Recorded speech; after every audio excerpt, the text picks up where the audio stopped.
मेरे परम प्रिय दर्शकों, आज मैं भारत की अर्थव्यवस्था के बारे में आपको बताना चाहता हूं। आजादी के 75 साल पूरे होते होते भारत ब्रिटेन को पछाड़कर 5वीं सबसे बड़ी अर्थव्यवस्था बन गया है। 10 साल में जर्मनी और जापान से आगे होगा भारत, ऐसा निश्चित रूप से प्रतीत होता है। अब यह एक तरह से प्राकृतिक न्याय ही है कि आजादी के 75 साल में भारतीय अर्थव्यवस्था अपने औपनिवेशिक शासक रहे ब्रिटेन की अर्थव्यवस्था को पछाड़कर दुनिया की 5वीं सबसे बड़ी अर्थव्यवस्था बन गई है। एक खबर खुश करती है, लेकिन सोचने और चिंता करने की बात भी है। खुशी इसलिए कि आज़ादी के बाद इन 75 सालों में भारत ने लंबी छलांग लगाई है। इसे कुछ बिंदुओं के जरिए समझा जा सकता है। 1947 में भारत की जीडीपी 2.7 लाख करोड़ थी, जो कि 87 गुना से ज़्यादा बढ़कर वर्ष 2021-22 में 236.65 लाख करोड़ हो गई। भारत की प्रत्यक्ष जीडीपी जो 1950 में लगभग 265 रुपये थी, वह 486 गुना बढ़कर 1,28,000 तक पहुंच गई। भारत की यह कामयाबी इस मायने में भी चमकदार है कि उसने यह छलांग ब्रिटिश साम्राज्यवादी लूट से पैदा हुई गरीबी, भूख, अशिक्षा, बीमारी और देश विभाजन जैसे गंभीर चुनौतियों के बीच एक संवैधानिक लोकतांत्रिक गणतंत्र के रूप में लगाई। जबकि अनेकों नव स्वाधीन देश इस दौरान भयानक गृहयुद्ध, क्रूर सैनिक तानाशाही और आर्थिक सामाजिक तबाही से गुजरे।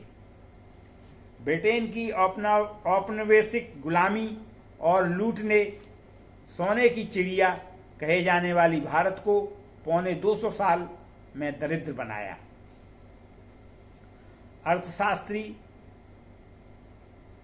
उत्साह पटनायक के आकलन के मुताबिक ब्रिटिश साम्राज्य ने लगभग पौने 200 साल के औपनिवेशिक राज में भारत की संपदा से लगभग 45 खरब डॉलर की लूट की। लूट की यह रकम दुनिया की 5वीं सबसे बड़ी अर्थव्यवस्था बनने के बाद भारत की कुल जीडीपी के 12 गुने से ज्यादा है। यह प्रतीकात्मक है कामयाबी, फिर भी इस कामयाबी से बहुत खुश होने की जरूरत नहीं है। यह कामयाबी असल में आंकड़े कई बार पूरी सच्चाई बयान नहीं करते। उदाहरण के लिए जीडीपी के आकार के मामले में भले ही भारत दुनिया की 5वीं सबसे बड़ी अर्थव्यवस्था बन गया, लेकिन प्रत्यक्ष जीडीपी के मामले में वह दुनिया के 194 देशों के बीच 144वां स्थान पर है। यहाँ यह ध्यान रखना जरूरी है कि ब्रिटेन की आबादी सिर्फ 6 करोड़ 85 लाख है, जबकि भारत की आबादी 140 करोड़ है, जो ब्रिटेन की आबादी के 20 गुने से भी ज़्यादा है। लेकिन जीडीपी के मामले में भारत की अर्थव्यवस्था ब्रिटेन से 20 गुना ज़्यादा बड़ी नहीं है, बल्कि उसने अब थोड़ी बहुत बढ़त बनाई है। दूसरी बात यह कि अर्थव्यवस्था के आकार में ब्रिटेन से बड़ा होने का मतलब यह नहीं है कि भारत ब्रिटेन की तरह विकसित और अमीर देश बन गया। ब्रिटेन और उस जैसे विकसित देशों में उसके अहम बासिंदों के उच्च जीवन स्तर और शिक्षा, स्वास्थ्य और मानव विकास के अधिकांश सूचकांकों के मामले में भारत अभी बहुत पीछे है।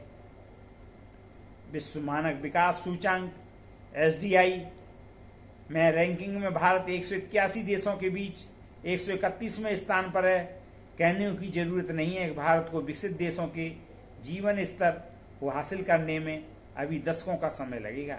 इस रिपोर्ट के मुताबिक मानव विकास और लोगों के रहन सहन के उच्च स्तर के मामले में ब्रिटेन 1980 में जहां था, उस स्तर को हासिल करने में भारत को अभी 10 साल और लगेंगे।